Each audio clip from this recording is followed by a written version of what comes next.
मिथिला नरेश राजा जनक ने अपनी पुत्री सीता के विवाह लिए स्वयंवर रचाया था, जिसका निमंत्रण उन्होंने महर्षि विश्वामित्र को भी भेजा था।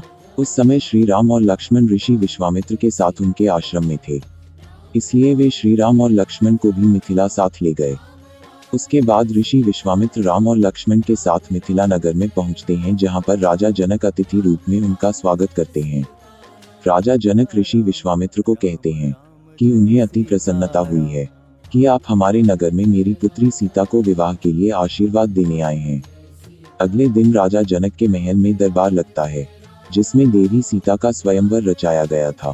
देवी सीता के स्वयंवर में एक से एक महान राजा और महाराजा आए हुए थे। देवी सीता जैसी सुंदर नारी को पत्नी रूप में पाने के लिए मनुष्य ही नहीं, बल्कि कई देव तथा असुर भी मानव रूप धारण करके स्वयंवर में आए थे, तथा दरबार के मध्य में भगवान शिव का धनुष रखा था।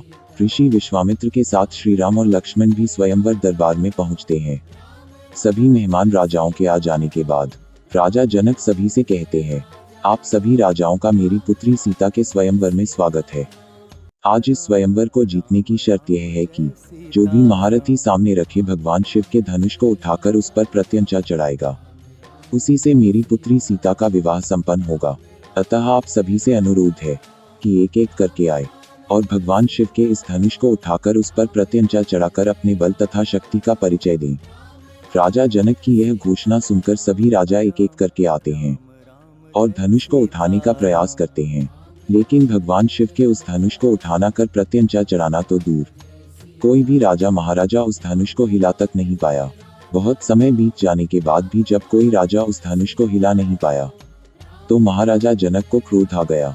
उन्हें लगने लगा कि कोई भी इस शिव धनुष को उठा नहीं पाएगा और उनकी पुत्री सीता अविवाहित ही रह जाएंगी।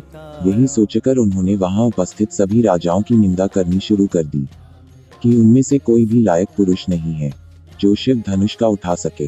राजा जनक की ऐसी अपमानजनक बातें सुनकर लक्ष्मण जी को क्रोध आ जाता है और वह इसे श्री राम तथा रघुकुल का अपमान समझते हैं। लक्ष्मण जी राजा जनक को ललकारने लगते हैं कि वह उनके तथा श्री राम के सभा में होते हुए पूरी सभा को अयोग्य कैसे कह सकते हैं। तब ऋषि विश्वामित्र ने लक्ष्मण जी को शांत कराया और श्री राम को धनुष पर प्रत्यंचा चढ़ाने के लिए बोला। श्री राम विनम्र भाव से ऋषि विश्वामित्र जी को प्रणाम करके शिव धनुष की तरफ बढ़ते हैं, तो वहां पर उपस्थित राजा उनका उपहास करने लगते हैं, क्योंकि कहा जाता है कि उस समय भगवान राम की आयु लगभग 16 से थी।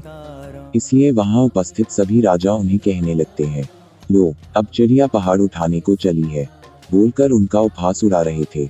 लेकिन भगवान विष्णु के अवतार श्री राम सहर्ष भाव से शिव धनुष को प्रणाम करते हैं और केवल अपने एक ही हाथ से शिव धनुष को उठा लेते हैं, जिसे देखकर वहां उपस्थित सभी राजा हैरान रह जाते हैं। तभी श्री राम धनुष पर प्रत्यंचा चढ़ाकर उसकी डोरी को खींच देते हैं, जिससे वह शिव धनुष टूट जाता है और स्वयंवर की शर्त के अनुसार देवी सीता और श्री राम का विवाह हो जाता है। माता सीता श्री राम को वरमाला पहना देती हैं, श्री राम को अपने पति के रूप में स्वीकार करती है। यह देखकर राजा जनक तथा उनके परिवार जन की खुशी की कोई सीमा नहीं रहती। तब राजा जनक ऋषि विश्वामित्र को बधाई देते हुए उनका अभिनंदन करते हैं तथा श्री राम और देवी सीता के विवाह के आगे के कार्यक्रम के बारे में पूछते हैं। ऋषि विश्वामित्र राजा जनक को कहते हैं कि हे जनक, यह विवाह तो शिव धनुष के अधीन था। धनुष टूटते ही विवाह तो हो चुका है, लेकिन फिर भी अपने कुल के रीति रिवाज के अनुसार ही आगे का कार्यक्रम बनाएं।